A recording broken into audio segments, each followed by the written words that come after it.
Olá, seja muito bem-vindo ao Panorama da TV Assembleia de Minas Gerais. Só no ano passado, 2.300.000 mulheres descobriram que tinham câncer de mama. Aqui no Brasil, ele é o que mais afeta as mulheres depois do câncer de pele. A campanha Outubro Rosa está há mais de 20 anos conscientizando as pessoas sobre o câncer de mama. E esse é o nosso assunto do Panorama, que começa agora.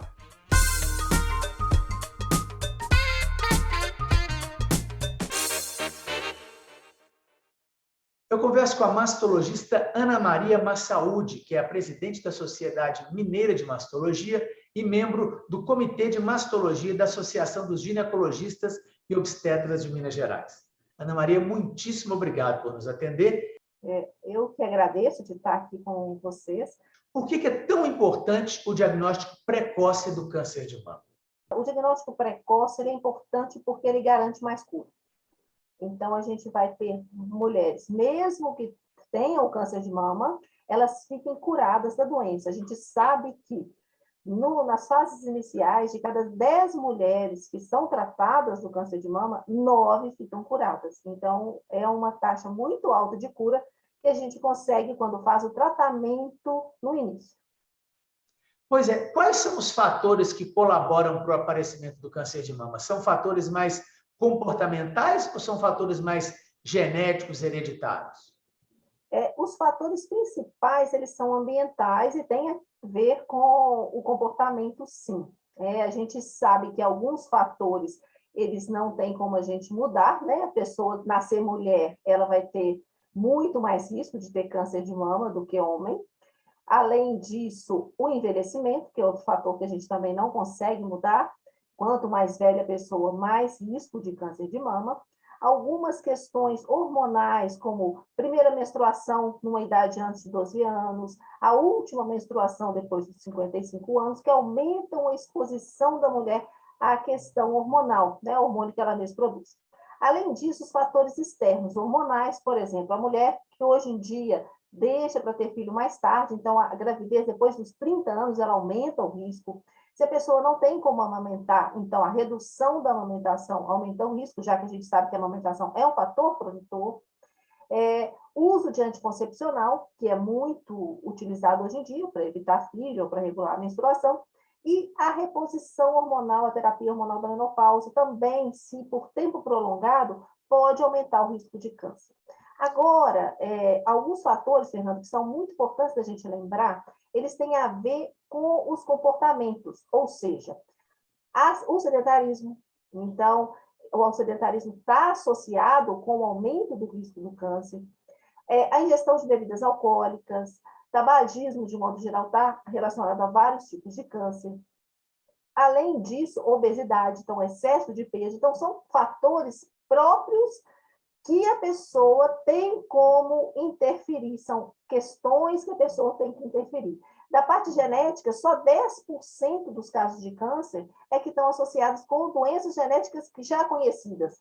Mas, então, 90% a gente pode, na grande parte, interferir. Recentemente, no INCA, foi publicado um estudo que mostra que no Brasil, especificamente, se as pessoas realizassem atividade física, se as mulheres realizassem atividade física, reduzia em 5% o número de cânceres. E se associada a outras medidas, reduziria até 13%, ou seja, a gente reduziria 8.000 casos de câncer só com o autocuidado. E só câncer de mama. Essa questão da prevenção é algo que parece que as pessoas não têm ainda uma consciência, né, do quanto que poderia ser prevenida a doença com cuidados simples como esse que a senhora está dizendo, né? Sim, alguns dados mundiais indicam que 30% das mulheres não sabem que se fizer atividade física vai estar reduzindo o câncer de mama. E a atividade física para redução do câncer de mama, ela não é tanta assim. A gente recomenda 150 minutos por semana. Ou seja, se a pessoa conseguir fazer 30 minutos de atividade física de segunda a sexta, né, ela já consegue fazer atividade física que interfere na redução do risco de câncer e também interfere na chance de cura. Então, aquela mulher que teve câncer, fazendo atividade física, ela tem menos chance da doença voltar. o índice de procura, né, a taxa de realização de mamografia das mulheres na faixa etária de 50 e 69 anos, que é a do Ministério da Saúde, ela era por volta de 25%, ou seja, apesar da OMS recomendar que pelo menos 70% das mulheres façam mamografia nessa faixa etária, no Brasil era 25%. E no ano passado, por conta da pandemia, isolamento social, não realização de exames de rastreamento, né, quando a pessoa está sem sintomas, esse índice reduziu entre 40% e 50%. Então, se a gente tinha 25%, a gente passou para 15%. O Instituto Nacional do Câncer lançou um vídeo para mostrar a campanha do Outubro Rosa esse ano. Vamos ver um pequeno trecho. Durante o tratamento, a gente começou a conhecer muitas outras pacientes, né? Inclusive, formamos grupos de apoio umas às outras, que começou pequenininho, que era só um WhatsApp ali para a gente interagir. Hoje em dia são grupos grandes. E nessas histórias a gente via que o mais importante entre nós era exatamente o colo. Então a gente trocava essas experiências, troca até hoje essas experiências, para que as pessoas vejam que não adianta você se comparar. Cada câncer é único, então não adianta você achar que você vai procurar no Google ou vai saber uma história da sua vizinha e isso vai acontecer com você. Então isso a gente começou a ouvir muitas histórias de todos os tipos, mulheres com medo, famílias que abandonam, mas também ouvimos muitas histórias de vitória, mulheres que venceram, que hoje em dia têm um novo estilo de vida e hoje em dia a gente tem um novo olhar para o mundo. Eu acho que isso é muito importante. Ana Maria, como é que é o tratamento do câncer de mama? Ele varia muito de pessoa para pessoa, de acordo com a idade, de acordo com o ponto de diagnóstico? Como é que funciona isso? É o seguinte, Fernando, o câncer de mama ele não é uma doença única. Então, a gente tem vários subtipos de câncer, vários tipos moleculares, vários estágios da doença, e, além disso, as pessoas são indivíduos diferentes. E isso faz com que a gente tenha que fazer um tratamento mais individualizado. A gente fala em medicina personalizada nesse caso. Dessa forma, vai ter variação na cirurgia. Então, tem casos que a cirurgia é conservadora, né? Não precisa tirar mama.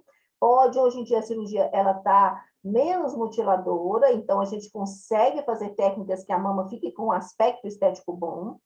Às vezes precisa de fazer a mastectomia, mas há acesso à reconstrução mamária, inclusive garantido por lei aqui no Brasil.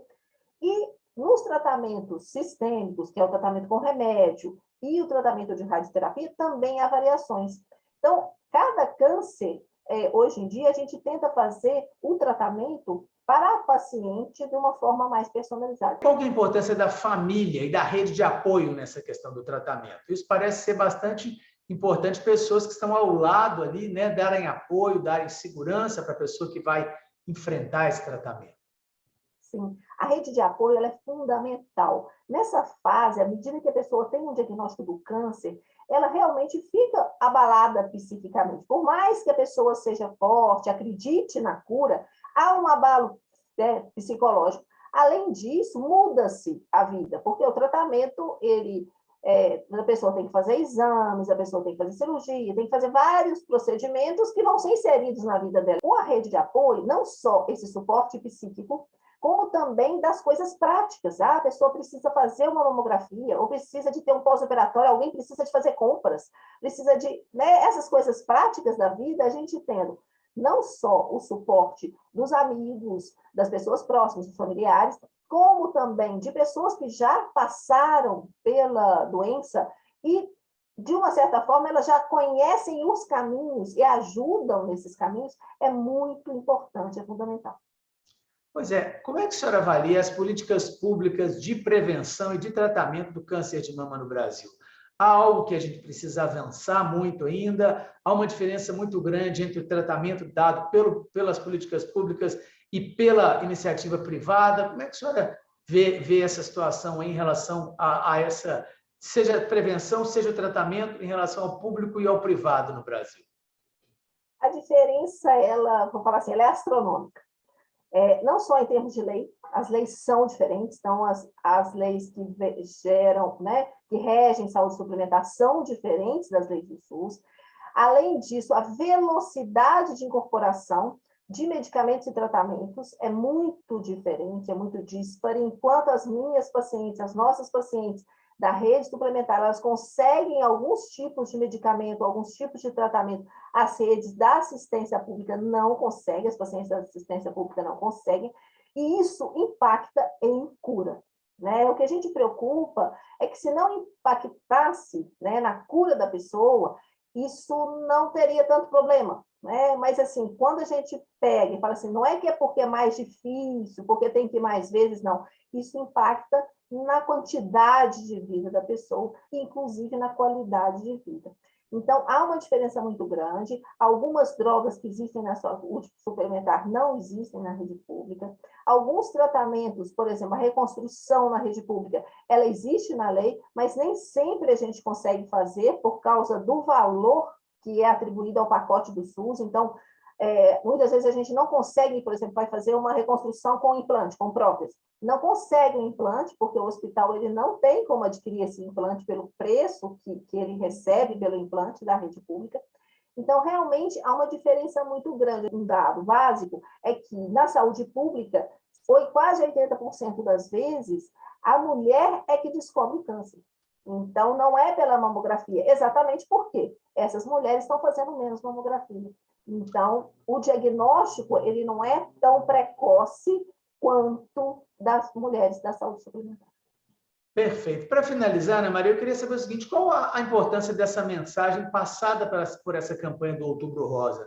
Você acha que ao longo desses aí, mais de 20 anos que essa campanha é desenvolvida, mais pessoas estão se conscientizando da importância da prevenção, de se buscar a questão o diagnóstico cada vez mais precoce?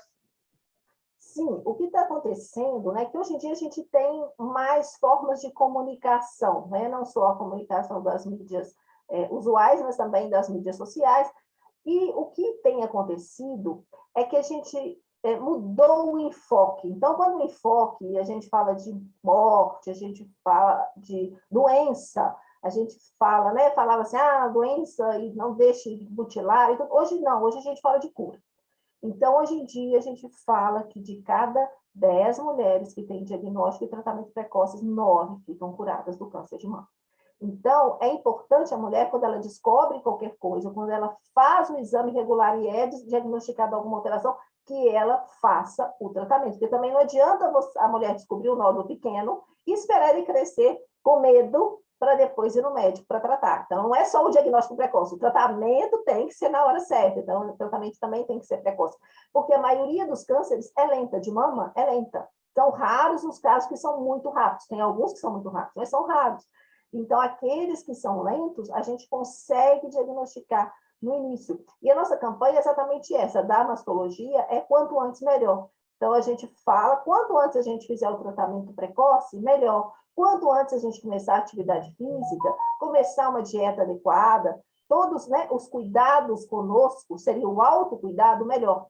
Então, da mesma forma do INCA, né, do Ministério da Saúde, a campanha, ela visa essa questão do autocuidado. E o autocuidado, ele passa não só por essa questão de atividade física, alimentação saudável, manutenção do peso, evitar bebida alcoólica e evitar tabagismo, como também realizar a mamografia, realizar os exames de rastreamento de forma adequada, não só da mama, como do útero e também do intestino, né? Lembrar que o câncer do intestino também é um câncer prevenível.